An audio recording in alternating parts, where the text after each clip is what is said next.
Yes students, now let's revise unit 13 that is volume. Students volume मैंने आपको पहले भी बताया था. वॉल्यूम क्या होता है? जैसे मेरे पास कोई कंटेनर है, उसमें कोई लिक्विड है, तो वो लिक्विड उस कंटेनर में कितना आ सकता है, that is the volume of that container, कि उस कंटेनर में कितना लिक्विड आ सकता है, चाहे वो जूस हो, मिल्क हो, वाटर हो, वटेवर. अगर वो लिक्विड है, किसी कप में है, ग्लास में या किसी बॉटल में, किसी भी चीज में है, वो कितना उस कंटेनर में, उस बॉटल में या उस ग्लास में या कप में आ सकता है, उसको कहा जाता है वॉल्यूम, कि उस कंटेनर का कितना वॉल्यूम है. और वॉल्यूम को हम किस में मेजर करेंगे बच्चे? वॉल्यूम जो है इसकी अलग अलग डायमेंशंस होती हैं. ठीक है. फॉर एग्जाम्पल, अगर हमारे पास एक बॉक्स है जो कि आपको दिख रहा है यहाँ पे, ये बॉक्स बिल्कुल जैसे कि शू बॉक्स होता है उस तरह से आपको दिख रहा होगा. तो इस बॉक्स में इसकी कुछ लेंथ है, ब्रेड्थ है और हाइट है. ओके. तो 3 डायमेंशनल है. अगर ये सेंटीमीटर में है तो हमारे पास जो यूनिट बनेगी वो क्या बनेगी? Centimetre cube. क्योंकि ये 3 डायमेंशनल है, यहाँ पे 3 डायमेंशन आ रही है.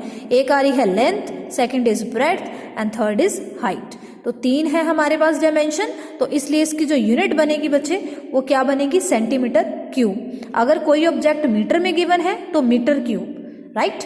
तो जो भी यूनिट होगी आपने उसके ऊपर छोटा सा एक 3 लिखना है, या आप क्यूबिक सेंटीमीटर भी लिख सकते हैं. Okay. Likewise you have to do the questions. Right. चलिए आगे बढ़ते हैं हम. All these solids occupy a certain amount of space. अब ये जो आपको सॉलिड दिख रहे हैं इसमें क्या है? कुछ स्पेस है. अगर हम इस बोल को बीच में से काट दें तो इसके अंदर कुछ एम्प्टी स्पेस होगी, खाली स्पेस होगी. ठीक है. तो कोई भी चीज है उसके अंदर कुछ ना कुछ स्पेस गिवन है, और वो जो स्पेस होती है उसको कहा जाता है, अंदर वाली जो स्पेस है उसको कहा जाता है वॉल्यूम.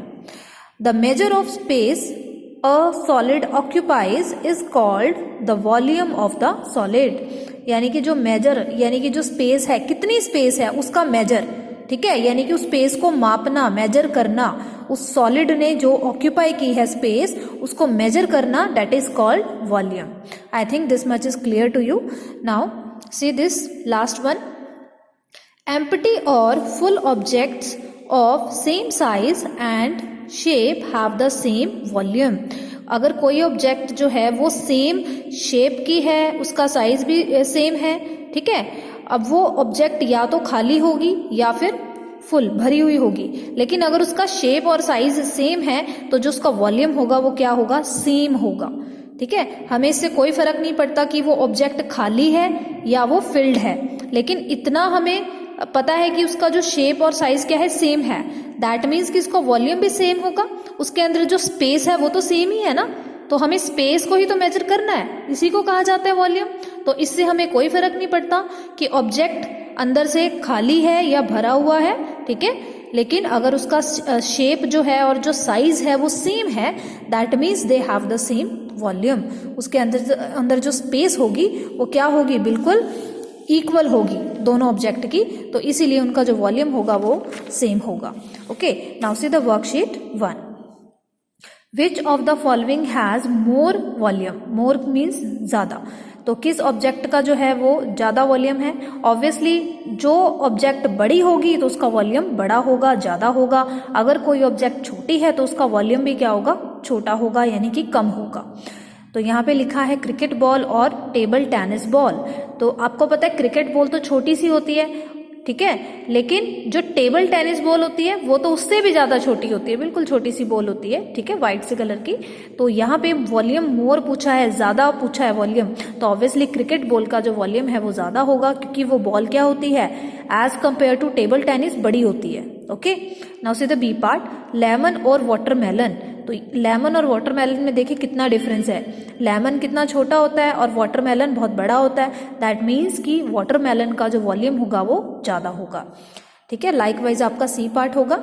और इसी तरह से आपको में क्वेश्चन नंबर 2 करना है. यहाँ पे कुछ ऑब्जेक्ट गिवन है. जो ऑब्जेक्ट आपको यहाँ पे छोटी दिख रही है, यहाँ पे लिखा है लेसर.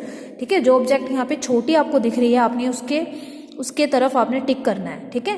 क्वेश्चन रीड करते हैं. In each of the following pair which object has lesser volume?